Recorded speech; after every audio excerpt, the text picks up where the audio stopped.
생물학적 제제를 사용한 적이 있는 환자 중에서는 슬프지만 단 한 명도 SDFR을 달성하지 못했다라는 연구 결과예요. 참 저도 좀 놀랐는데 0%니까 그러니까 한 명도 없었다. 생물학적 제제를 순단계까지 갔던 환자분들 중에서는 끊을 수 있던 분이 없었다. 그러니까 약물을 중단한 상태의 관해는 한 차례도 보고된 바가 없다. 항시 CP 항체가 음성이면서 생물학적 제제까지 사용하지 않은 환자분들이 가장 완치라고 우리가 보는 SDFR을 달성한 비율이 56%로 가장 높았고요. 항시 CP 항체가 양성이면서 생물학적 제제를 안 썼던 분들은 14%에 그치니까 이 말은 생물학적 제제를 사용하는 것보다 더 중요한 게 항시 CP 양성 여부가 치료에서 완치를 달성하는 데 중요한 기준이 될 수 있다는 하나인 거죠. 좀 조심스럽지만 제가 임상적으로 치료를 해보니까 생물학적 제제라고 하는 TNF-알파 억제제도 그렇지만 사실 최근 들어 신약으로 분류되는 림버크, 올루미언트 또는 리치셀레카 같은 그러니까 잭 억제제로 분류됐던 약물들을 썼던 분들이 가장 약물을 줄이기가 어렵더라고요.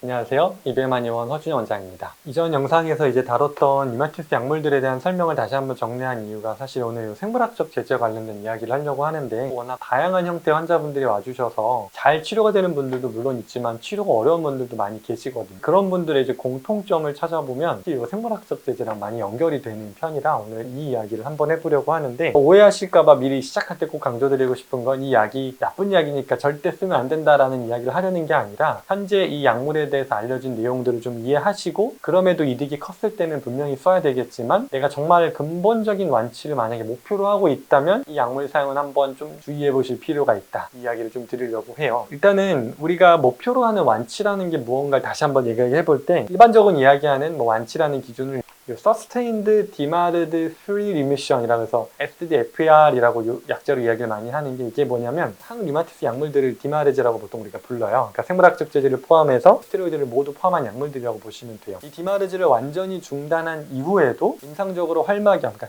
클리니컬 시노바이티스가 완전히 부재한 상태가 최소 1년 이상 지속되는 건 SDFR, 우리가 흔히 말하는 완치라고 볼 수 있을 것 같아요. 이게 정의되는 기준인데요. 그러니까 이게 일반적으로 류마티스 관절염에서 달성 가능한 아주 최선의 치료 결과로 보통 간주가 되는데 증상도 소실돼야 되고 정상적인 신체 기능 회복까지 동반한다는 점에서 아주 어려운 기준 중에 하나죠. 이거가 이제 현실적으로 우리가 가장 완벽한 치료 과정에서 볼 수 있는 상태라고 보는 것 같아요. 여기서 좀 몇 가지 중요한 개념을 좀 구분해야 되는 것 중에 우리가 이제 관해라는 용어 중에서 임상적인 관해, 그러니까 clinical remission이라는 건 약물을 유지한 상태에서 질병 활성도가 낮은 상태 그 자체가 임상적 관해의 핵심인 거죠. 그 활성도라고 하는 건 여러 기준 중에 주로 2.4 이하로 잡혔을 때를 보통 질병 활성도가 낮은 상태라고 하는 이걸 임상적 관해 기준으로 많이 삼는다면 조금 더 나아가서 drug free remission이라고 해서 DFR이라고 하는 건 약물을 중단한 후에도 관해 상태가 유지되는 경우를 DFR이라고 해요. 여기서 더 나아가서 sustained demarred free remission이라는 건 약물을 중단한 후에 1년 이상 관해가 지속되는 상태, 그리고 이후 전체 추적 기간 동안도 이게 유지되는 상태, 이거를 SDFR이라고 하는데 이게 완전한 형태의 가장 안전한 완치 상태라고 저희는 이제 볼 수 있겠죠. 약물을 끊었다가 6개월 후에 재발했다면 DFR은 시도는 했지만 SDFR에는 해당되지 않는 상태다. 이렇게 이제 구분을 해보시면 될 것 같아요. SDFR이라는 개념을 왜 이야기를 하냐면 최근 연구 중에 2025년 작년에 란셋이라고 하는 아주 큰 저널에 발표된 아주 재밌는 연구가 있어서 오늘 그 얘기를 좀 해보려고 하는데 두 코트 연구를 이제 비교 분석해본 연구인데요. 이게 이 연구에서 핵심은 생물학적 디마르지, 생물학적 제제를 사용한 적이 있는 환자 중에서는 슬프지만 단 한 명도 SDFR을 달성하지 못했다라는 연구 결과예요. 이게 무슨 말이냐면 생물학적 제제를 사용했던 환자분들과 사용하지 않은 환자분들을 연구를 비교를 해봤더니 생물학적 제제를 사용한 환자분에서는 EAC라는 하나의 코호트 연구와 두 가지 코호트 연구 중에 생물학적 제제를 사용하지는 않은 환자분들의 37%, 또 다른 연구에서는 15% 정도, 이것도 물론 낮은 비율이지만 이 정도가 SDFR을 달성했다라는 연구 결과들이 있는데 반면에 생물학적 제제를 사용했던 적이 있는 환자분에서는 단 한 명도, 0%라는 거죠. 아주 충격적인 결과인 것 같아요. 이 이야기가 이제 결국은 생물학적 제제를 사용한 게 문제가 되냐라는 얘기를 하려고 하는 게 아니라 연구를 잘 살펴봐야 되는데 일반적으로는 생물학적 제제까지 사용했다라는 의미는 일반적으로 더 젊고 질병 활성도가 높고 그 중에서도 항시 CP 항체나 류마티스 인자가 양성인 경우가 더 많았다고 해요. 왜 이런 차이가 생기는가에 대한 우리 좀 집중을 해봐야 되는 건데 이 연구에서 이야기하는 건 두 가지 경쟁 가설이 있어요. 첫 번째는 이 SDFR이라고 하는 게 발생되는 기전 자체가 아직 명확하지 않은데 두 가지 가설이 있는데 하나는 뭐냐면 실제로 디마르지를 사용하는 과정 중에 면역 반응 반응이 회복돼서 치료가 된 가설 하나가 있고요. 두 번째는 애초에 이런 그룹이 나눠져 있다. 이런 가설이에요. 그 무슨 말이냐면 첫 번째 가설은 면역 반응 회복 가설이라는 건 류마티스 관절 환자분들 중에 진단 시점에는 근본적으로 다 비슷했지만 치료 과정 중에 질병 과정에 좀 유리한 방향으로 몸이 전환된 환자분들은 이게 달성이 가능했었고 그렇지 않은 즉 면역 반응이 회복된 환자분들이 일부 있고 그렇지 않은 환자분들이 있었다라는 가설이 첫 번째고 두 번째 가설은 아예 내재적으로 타고나기를 이런 그룹이 나눠져 있다라는 이야기인데 그러니까 SDFR을 달성하는 환자분들은 처음부터 애초부터 그렇지 못한 환자분들과 본질적으로 다른 특성을 지닐 수 있다라는 두 가지 가설이 있는 건데 이 가설에 따르면 디마르드 중단은 아주 특정 하위 집단에서만 가능하다라고 이제 보고 있는 거죠. 이제 또 세부적으로 이 연구를 살펴보면 자가 항체 음성이었던 혈청 음성이라고 하는 류마티스 관절 환자분들에서는 이 SDFR이 가능했던 분들을 보면 어떤 특성을 띠냐면 진단 당시에는 높은 혈청 지표, 염증 수치죠. 뭐 CRP나 ESR 같은 높은 염증 수치를 가졌었으나 치료 시작 후에 염증이 빠르게 감소했던 환자분들이 혈청 음성 류마티스 환자분들 중에서는 이런 분들이 SDFR을 달성했다라는 거고요. 또 하나 자가 항체 양성 류마티스 관절 환자분들 중에서는 SDFR을 달성한 환자분들을 보니까 진단 초기부터 애초에 낮은 염증보다 CRP나 ESR 수치가 낮았던 분들한테서만 이런 달성이 가능했다라는 이 연구 결과였던 거예요. 이게 왜 의미가 있냐면 예를 들면 혈청 음성 류마티스 환자분들은 저희가 치료해봐도 비슷한 게 초기에 염증 수치가 높았더라도요. 혈청 음성 류마티스 환자분들의 류마티스 약물 포함한 저희가 치료하는 생약제들에 대한 반응에서도 초기에 염증 수치가 빨리 가라앉았던 분들은 확실히 완치가 쉬웠어요. 또 혈청 양성 류마티스는 좀 반대로 초기로부터 높았던 분들은 류마티스 팩터나 항시 CP 항체가 양성이었던 분들은 초기 염증이 빨리 잡혔더라도 항체 효과가 높았던 분들이 확실히 치료가 어렵고 항체 효과가 애초에 낮았던 분들은 실제로 음성으로 돌아오는 경우도 많다 보니까 치료가 조금 더 쉬웠던 경험을 많이 하거든요. 그러니까 이 두 가지 특성이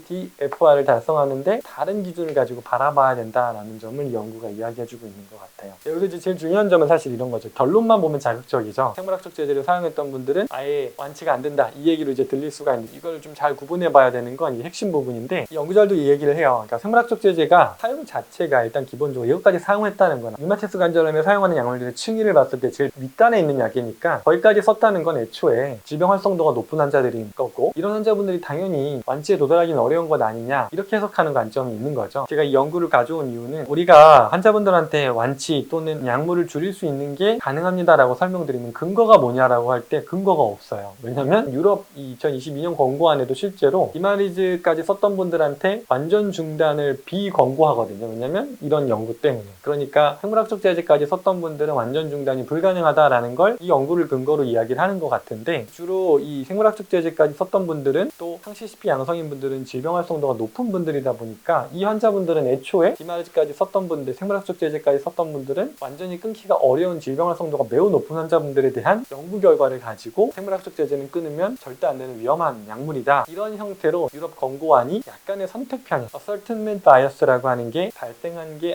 아닐까라고 이제 보는 의견들이 있는 거죠. 이 연구를 이제 해석할 때 있어서 생물학적 제재를 썼던 게 위험하다는 이야기를 하는 관점도 있지만 더 나아가서 우리가 어떤 약물을 중단하는 게 권고안이 없는 이유가 이런 식으로 그 약물을 쓸 단계까지 갔던 그런 아주 높은 활성도를 가지고 있는 환자분들의 데이터를 가지고 모든 환자분들께 적용하게 되는 어떤 선택 편향이 발생할 수 있다는 점. 이걸 오늘 사실 좀 이야기를 드리고 싶었어요. 그러니까 생물학적 제재라는 게 완치를 막는 직접적인 원인이 될 수도 있겠지만 또는 그만큼 활성도가 높은 환자분들은 약물을 줄이기가 더 어렵다라는 정도의 개념으로 우리가 이걸 좀 받아들이고 이거를 좀 다르게 해석하고 치료에 적용을 해야 될 필요가 있는데 저는 그런 의미에서 환자분들한테 이제 항상 초기에 꼭 가져오시라고 하는 검사 중에 하나가 저희가 여기서 하기도 하지만 주로 대학병원에서 초기 진단 당시에 받으셨던 항시 CP 항체의 역가, 그러니까 어느 정도의 농도였고 음성이었다면 음성이었다는 걸 확인할 수 있는 검사들. 항시 CP 항체가 음성이면서 생물학적 제재까지 사용하지 않은 환자분들이 가장 완치라고 우리가 보는 SDFR을 달성한 비율이 56%로 가장 높았고요. 항시 CP 항체가 양성이면서 생물학적 제재를 안 썼던 분들은 14%에 그치니까 이 말은 생물학적 제재를 사용하는 것보다 더 중요한 게 항시 CP 양성 여부가 치료에서 완치를 달성하는 데 중요한 기준이 될 수 있다는 하나인 거죠. 그러니까 저는 그런 의미에서 항시 CP 항체는 진단 초기에도 어떤 진단으로서의 마커로서도 중요하지만 저는 이걸 항상 어떤 질병 활성도를 측정할 때 중요 기준으로 보는 게 이걸 가지고 양성을 가지고 또 고역과 양성을 가지고 있는 분들은 확실히 치료가 좀 어려운 점이 있거든요. 왜냐하면 내 몸 안에 이미 불쏘시개가 이미 많은 농도로 증폭되어 있는 분들이기 때문에 이런 분들은 치료가 까다로운 건 사실이나 치료가 안 된다라고 단정하는 건 아니지만 까다로운 점이 분명히 있다는 걸 반영하고 치료 기간을 좀 더 길게 잡고 조금 더 엄격한 치료가 필요한 분들이라는 이야기를 드리거든요. 그래서 오늘 이걸 제가 가지고 오면서도 좀 조심스럽지만 제가 임상적으로 치료를 해보니까 생물학적 제제라고 하는, 그러니까 TNF-알파 억제제도 그렇지만 사실 최근 들어 신약으로 분류되는 요 림버크, 올루미언트 또는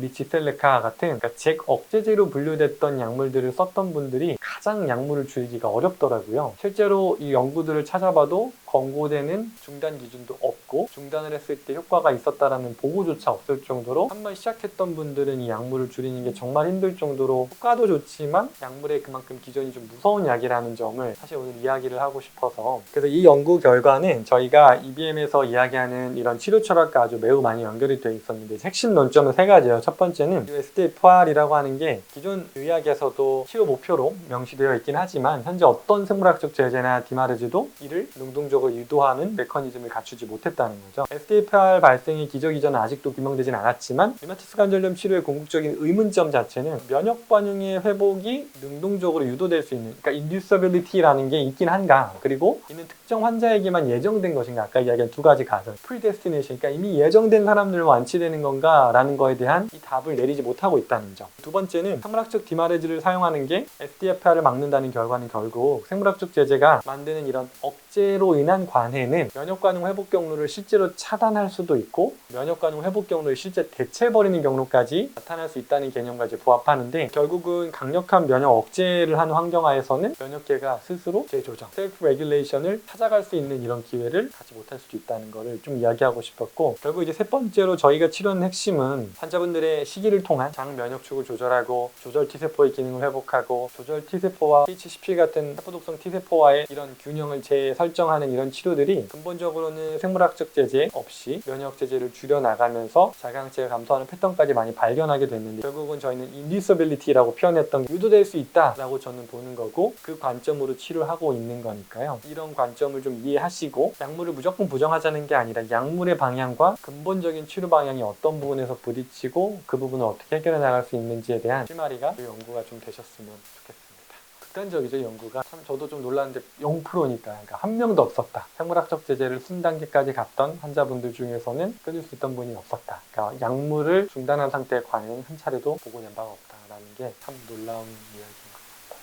이게 어떻게 보면 병원 가서는 처음 진단받고 가장 많이 듣는 게 평생 먹어야 된다라고 하잖아요. 근데 이게 먹다 보면 이제 점점 늘어나고 약이 추가되고 하다가 결국엔 여기까지 가는 건데 연구 결과로만 보면 결국에는 치료가 안 된다는, 치료가 안 된다는 표현보단 관해 단계까지는 도달한 분들이 있겠죠. 근데 약물을 평생 복용해야 된다라는 걸 더 확정짓는 연구라고 볼 수 있을 것 같아요. 잭 억제제까지 썼던 분들은 돌아올 생각은 못한다. 이렇게 연구 결과만 두고 보면 일단은 볼 수 있게. 근데 저는 이제 최근 시도를 해보고 있는 건 그런 생물학적 제제를 썼던 분들 중에 중단을 해본 경험들이 조금씩 생기고 있거든요. 근데 확실히 어렵기는 한 것 같아요.